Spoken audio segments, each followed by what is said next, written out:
আসসালামু আলাইকুম ওয়া রাহমাতুল্লাহি ওয়া বারাকাতুহু। আলহামদুলিল্লাহ, আলহামদুলিল্লাহি ওয়া কাফা ওয়া সালামুন আলা ইবাদিহিল্লাযীনা ইসতাফা আম্মা বা'দ। আউযু বিল্লাহি মিনাশ শাইতানির রাজীম। বিসমিল্লাহির রাহমানির রাহিম। ইন্নাল্লাহা ওয়া মালাইকাতাহু ইউসাল্লুনা আলান নবী ইয়া আইয়ুহাল্লাযীনা আমানু সাল্লু আলাইহি ওয়া সাল্লিমু তাসলিমা। সম্মানিত প্রিয় দেশবাসী, আমার শুভাকাঙ্ক্ষী ফেসবুক বন্ধুরা যারা আছেন, আমার পক্ষ থেকে আন্তরিক শুভেচ্ছা ও অভিনন্দন। আশা করি আপনারা সকলে ভালো আছেন। আল্লাহ আপনাদের সকলকে ভালো রাখুন, সবল রাখুন, সুস্থ রাখুন। প্রিয় দিনী ভাই ও বোনেরা, প্রিয় ভিউয়ার্স, আজকে আপনাদের সামনে যে বিষয়টি নিয়ে উপস্থিত হয়েছি, যে বিষয়টি নিয়ে কথা বলতে চাচ্ছি, আলোচনা করতে চাচ্ছি, সেই বিষয়টি হচ্ছে ঢাকা বিশ্ববিদ্যালয়ে নারীদেরকে নিয়ে যে জামাতের একজন নেতা বক্তব্য দিয়েছেন, মন্তব্য করেছেন, সে বিষয়ে আমি তাওহিদুল ইসলাম শেরপুরীর মতামত এবং কি মন্তব্য আপনাদের সামনে তুলে ধরছি।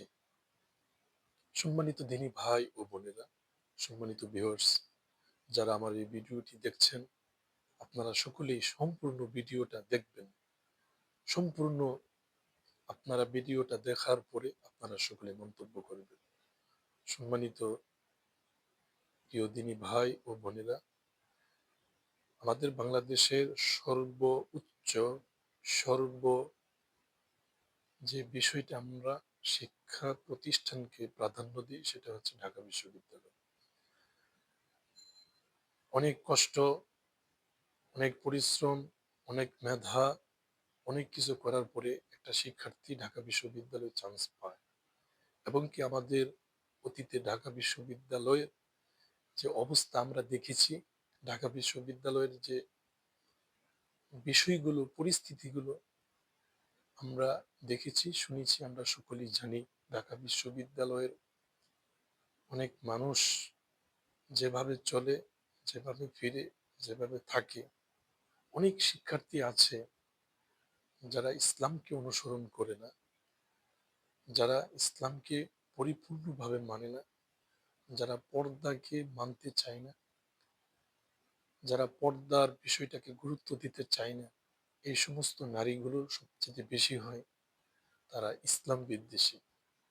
সম্মানিত দিনী ভাই ও বোনেরা, আমি রাজনৈতিক কোনো দল করি না, আমি রাজনীতির সাথে জড়িত না।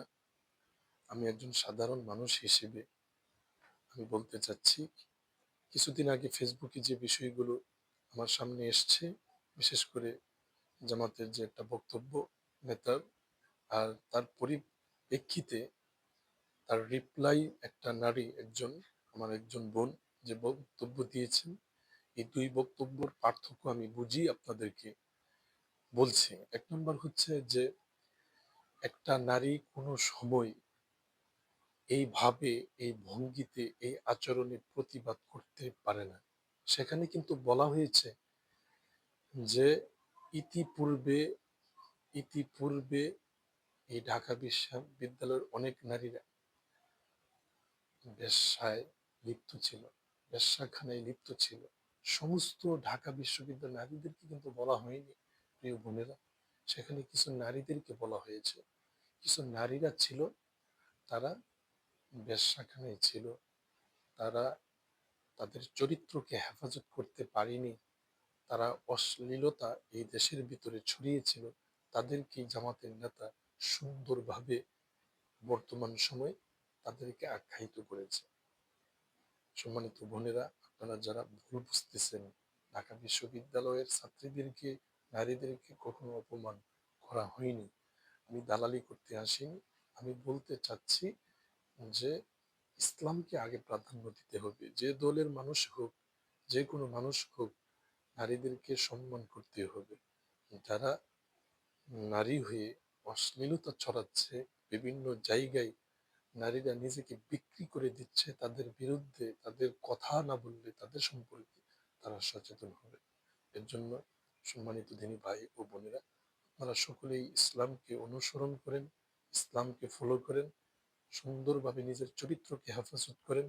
যতটুকুন পর্দা না করলে আপনার ইজ্জত ঠিক থাকবে না, ঠিক থাকবে ততটুকু পর্দা আপনারা সকলেই করবেন। আল্লাহ আমাদের সকলকে হেফাজত করুন, কবুল করুন। আল্লাহুম্মা আমিন। আসসালামু আলাইকুম ওয়া রাহমাতুল্লাহি ওয়া বারাকাতুহু।